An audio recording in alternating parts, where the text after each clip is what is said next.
hoje é um episódio dedicado para quem está começando no mundo dos vinhos. Isso aí, para quem está querendo um vinho mais fácil ali, que agrade o seu paladar, sem ser muito forte, sem ser muito pesado, ou para aquelas pessoas que já estão aí encaminhadas dentro do mundo do vinho, mas também querem um vinho para uma ocasião bem descontraída. Então vem comigo que o verão está chegando e esse aqui é para vocês.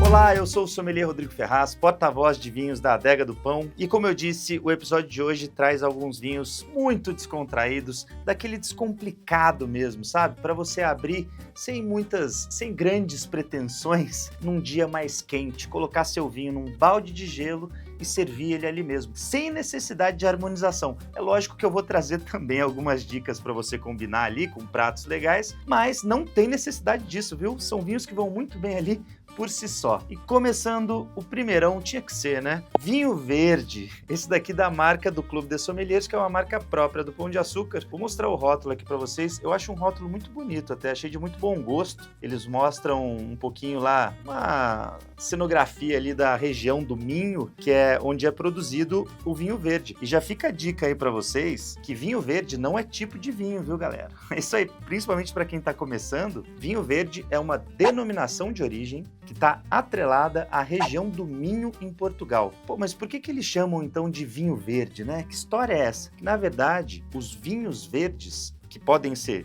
tintos, rosés ou brancos, como esse aqui que está na minha taça, eles têm uma característica em comum. Eles têm uma acidez, um frescor muito pronunciado. Então, isso faz deles ótimas opções para dias mais quentes e para uma gastronomia mais leve, né? Esse aqui eu até já vou começar por essa parte, é aquele famoso vinho para você provar com peixe, com marisco ou até com canapés variados, porque são vinhos que, mesmo quando são tintos, são mais levinhos e com essa acidez, esse frescor. E só lembrando que frescor causa uma certa salivação no nosso paladar, exatamente como esse vinho aqui, tá? Quando o vinho tem essa concentração de ácidos, né, essa acidez pronunciada, isso faz a nossa boca salivar bastante e isso ajuda na limpeza do paladar e é ótimo para você combinar com gastronomia da mais variada, principalmente se a comida tiver gordura, porque daí essa salivação vai limpar a gordura e a experiência vai ficar muito mais harmoniosa ali para você. E os vinhos verdes também costumam trazer certa efervescência, a borbulha mesmo. Olha aqui, ó, se eu até balançar um pouquinho a taça, vai ficar fácil para vocês identificarem essa borbulha aqui. E o produtor geralmente adiciona isso de propósito para tornar aquela experiência ainda mais refrescante, né? E já na análise olfativa dele, o que eu tenho para dizer para você, né? Quais são as referências aromáticas que ele traz? Bom, para mim é uma explosão de frutas cítricas com uma mistura com frutas de polpa branca, porque realmente, assim, são vinhos extremamente frutados, né? Essa é a proposta da maioria dos vinhos verdes que você vai encontrar e esse aqui não é diferente. Com relação à análise gustativa, né, no paladar, ele é bem leve, refrescante, só que ele tem açúcar residual. O álcool dele é até mais baixinho, a gente está falando aqui de um vinho com 9% de teor alcoólico, bem baixinho mesmo, e o produtor decidiu deixar esse açúcar que, na maioria das vezes, vem do fruto mesmo, viu? Não é um açúcar adicionado depois, não. Um açúcar natural ali do fruto, mas que o produtor decidiu deixar para trazer essa característica mais adocicada no paladar. E isso é de preferência de boa parte aí das pessoas que gostam de vinho aqui no Brasil, né? Então, é realmente um perfil, uma escolha do produtor, fazendo desse vinho aqui um vinho meio seco, como está aqui no rótulo. Então, a gente consegue perceber esse açúcar, esse leve adocicado aqui. Eu não estou falando que é um vinho doce, não, mas ele é levemente adocicado e isso facilita bastante, principalmente para quem está começando aí no mundo do vinho, né? E a dica aqui é servir bem gelado, temperatura de geladeira mesmo, 6 graus, tá ótimo para ele. Agora, bora pro próximo vinho. E agora chega para nossa degustação o 120 Reserva Especial Delight Moscato, da vinícola Santa Rita. Olha aqui, rótulo também mais puxado para o verão, rótulo, né, com cores mais delicadas. E olha só que interessante, screw cap, né? uma proposta também bem descomplicada, que é a tal da tampa de rosca. E você quer uma dica de como abrir isso aqui facinho? Por favor, não use o abridor, tá? Porque abridor, isso aqui não precisa, já vi até gente se machucando aqui quando vai tentar abrir com o abridor. Você põe a sua mão aqui, ó, agarra aqui todo o gargalo do vinho e gira a base dele, ó. Fácil, fácil, tá vendo? E aí a tampinha, se você quiser guardar um pouco do vinho, até é legal você guardar a tampinha para mais tarde, né? Aí você tampa de volta aqui, é bem fácil. Vamos servir ele. Ó, uma coisa que eu já reparei é que, assim como o primeiro vinho, teor alcoólico mais baixo também, 9% de volume alcoólico. O produtor, nesse caso, até decidiu destacar essa informação no rótulo, tá bem visível aqui, porque por dois motivos principais, né? A primeira delas é a mesma situação do outro vinho. O produtor, deixando um grau alcoólico um pouco mais baixo, ele deixa naturalmente um açúcar residual um pouquinho maior ali na bebida e, de novo, vai combinar com o paladar de quem gosta aí de um vinho um pouquinho mais docinho. Então, mesmo que você seja uma pessoa que está acostumada com vinhos mais secos já, às vezes você vai para uma experiência ou vai se encontrar com pessoas que não estão habituadas com o universo do vinho ou que ainda só consomem o tal do vinho de mesa, suave. Então, aqui é uma boa porta de entrada para essas pessoas, porque traz esse açúcar residual ali e fica uma experiência bem bacana, e é um açúcar residual natural do fruto, né? Como a mesma situação do vinho anterior. Aqui a uva é a Moscato, é 100% Moscato. Essa é a mesma uva que faz os famosos moscatéis aqui no Brasil, só que ela é plantada no mundo inteiro. Esse aqui vem lá do Vale Central, que é dos vales mais famosos aí que a gente tem no Chile. Esse daqui é um DO Vale Central. Bem interessante, vamos lá. E as diferenças principais aqui que a gente sente, né, principalmente nos aromas, né, com relação ao primeiro vinho, é que aqui as frutas são mais tropicais. Enquanto o outro trazia a característica de fruta cítrica, aqui é fruta tropical mesmo. Mas, assim como o outro, é uma explosão. São aromas bem marcantes de frutas tropicais. Mas tem um toquezinho também que dá para sentir aqui de gengibre e de flor de laranjeira. Olha só que legal. Bem marcado. Esse aspecto floral é algo muito comum da uva Moscato, viu? Os vinhos feitos com a Moscato geralmente vão trazer essas notas florais. Às vezes você vai sentir um pouco de rosa branca, jasmim, nesse caso aqui a flor de laranjeira. Então eu acho muito especial isso dessa uva. E eu até costumo dizer que a Moscato é das uvas brancas mais florais que a gente tem no mundo, porque realmente isso é uma tipicidade dessa uva, assim.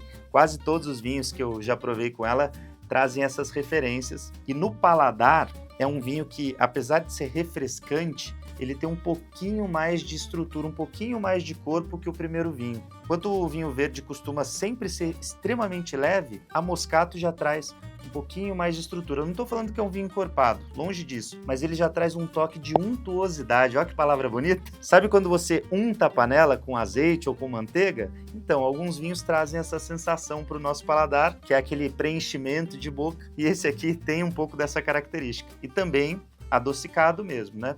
Deixa eu até conferir aqui se ele é meio seco. Deixa eu ver se o produtor coloca aqui. Cadê? Vamos lá. Ele é sim, meio seco também, assim como o outro. E aí, já pensando nas harmonizações, pensa em antepastos variados ali também, só que você pode fazer uma mistura de antepastos salgados com alguns que trazem um toque agridoce, porque quando você traz dulçor na comida, você também precisa trazer isso para o vinho, e esse aqui é uma boa pedida então para você fazer essa combinação aí na sua casa, tá bom? Agora, bora pro próximo. E por fim, a gente tem mais um rótulo com screw cap, até vou abrir antes já, ó, de novo, hein, segurando pela base e... facinho, facinho. Esse daqui é o Lazy Lagoon Rosé Iced. E tem um porquê desse nome aqui, né? Rosé Iced. É justamente por isso, para se colocar gelo na taça. É isso aí, vamos lá. Bom, deixa eu tirar a tampinha. Bom, esse daqui é um vinho francês, olha só, já chegamos na Europa. E ele está dizendo aqui atrás que é um rosé suave. O que isso quer dizer? Que o açúcar residual dele é acima dos anteriores, né? Ele tem um toque ainda mais adocicado que os vinhos que eu apresentei antes. E isso tem um propósito, tá? O produtor justamente pensou em uma ocasião bem informal. Então, para aquelas pessoas que levam o vinho de um jeito mais descontraído, sem muitas pretensões, sem muita formalidade, o produtor está te dizendo, nesse caso aqui no rótulo, que se você quiser, você coloca umas pedrinhas de gelo ali para tomar o seu vinho bem refrescante, bem geladinho, porque ele deixando mais açúcar residual no vinho, mesmo que você adicione ali as pedrinhas de gelo, você vai diluir um pouco mais ali a bebida, mas ainda vai ficar esse açúcar complementando os sabores desse vinho, né?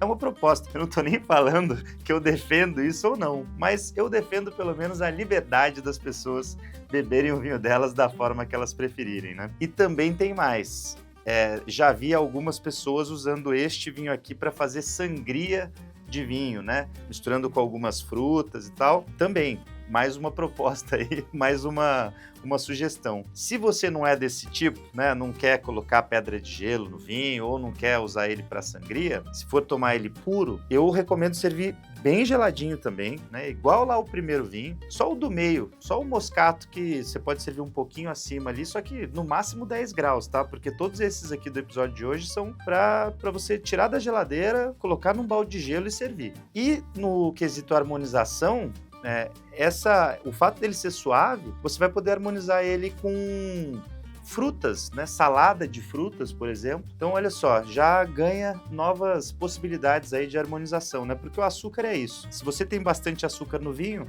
você vai poder combinar com pratos ou sobremesas em geral, um pouquinho mais doces também, tá? E antes que eu me esqueça, a uva que faz isso daqui é a Negrette. É uma uva francesa.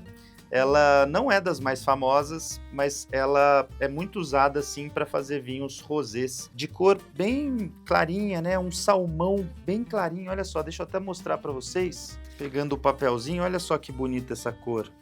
É muito límpido o vinho, né? É um salmão super delicado ali, um rosé mesmo, né? Como o nome já diz, bem bacana.